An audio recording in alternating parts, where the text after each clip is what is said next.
एक नई कंपनी में ऑफिस में शहर के सबसे बड़े बिजनेसमैन का लड़का था। उस पर शहर की लड़कियां मरती थी।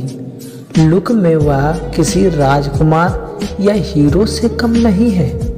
आज बहुत उदास एक नई कंपनी के ऑफिस में पिछले 3 घंटे में एक मुलाकात के लिए बेचैन बैठा। हर 15 मिनट में रिसेप्शन पर बैठी लड़की से बार बार पूछ रहा है, क्या सर फ्री हुए, क्या सर फ्री हो गए, जिसकी तनख्वाह उसके ड्राइवर से भी कम थी। आज वह रिसेप्शन उस लड़की पर चिल्लाकर बोली, आप अपनी जगह पर शांत बैठो, जब वक्त आएगा मैं आपको बता दूंगी। रोहित राय इतना बड़ा आदमी नौकर को बात सुन रहा था। बात कुछ ऐसी थी कि रोहित राय की कंपनी दिवालिया होने वाली थी और उसको सारी उम्मीद इस कंपनी की नई कंपनी के मालिक से थी।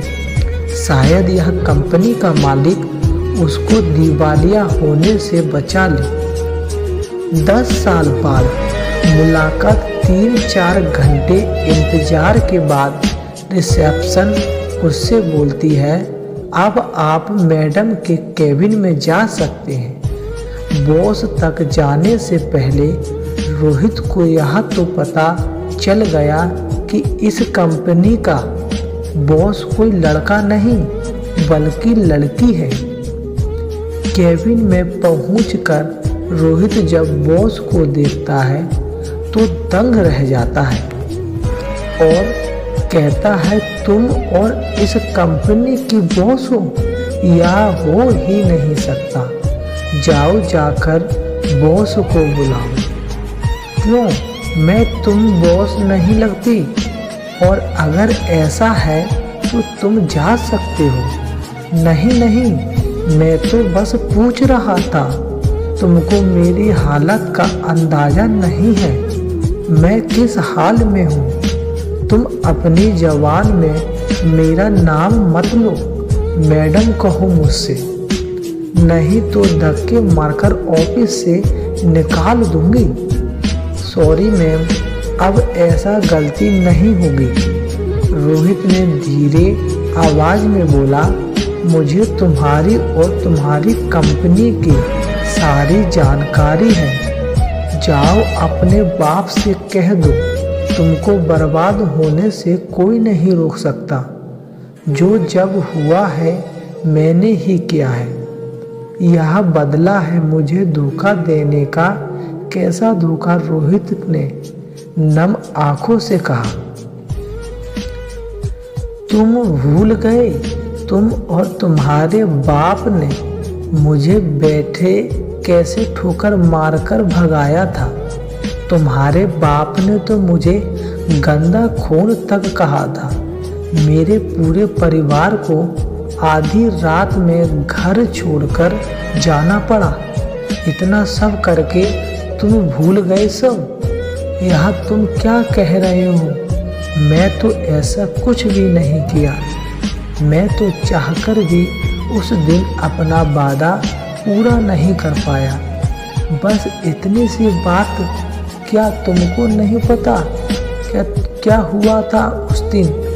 मैं अपना सारा घर बार छोड़कर अपनी जिंदगी को दांव पर लगाकर तुम्हारे साथ अपनी जिंदगी सबसे आती थी। मैंने 4 घंटे इंतजार किया उस रात।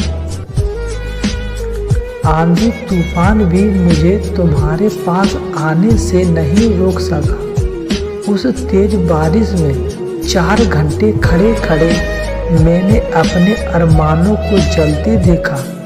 तुम्हारे बाप ने धमकी दी, अगर यह शहर छोड़कर नहीं गया तो मैं तेरी छोटी बहन की मुंह दिखाने के काबिल नहीं रहेगी। तुम्हारा बाप 20 लोगों के साथ मेरे घर पर आया और मेरा घर जलाकर गया। और तुमको कुछ भी नहीं पता कैसे मैं आधी रात को अपने परिवार के साथ शहर को छोड़कर भागा, कैसे मेहनत मजदूरी कर कर मैंने अपने परिवार को पाला, छोटी बहन को पढ़ाया। तुम्हें कुछ भी नहीं मालूम, तुम्हें कैसे मालूम होगा? तुम तो अपने महल में आराम से सो रहे हो। तुम तो सबसे रईस बाप की औलाद जिसको गंदी लड़कियों से प्यार हो गया था। यह क्या कह रही हो तुम? तुम्हारे साथ सच में ये सब हुआ तो आज से मैं अपने बाप की शक्ल नहीं देखूंगा। दोस्तों, आज तक इतना ही। मिलते हैं अगली वीडियो में पार्ट 2 में।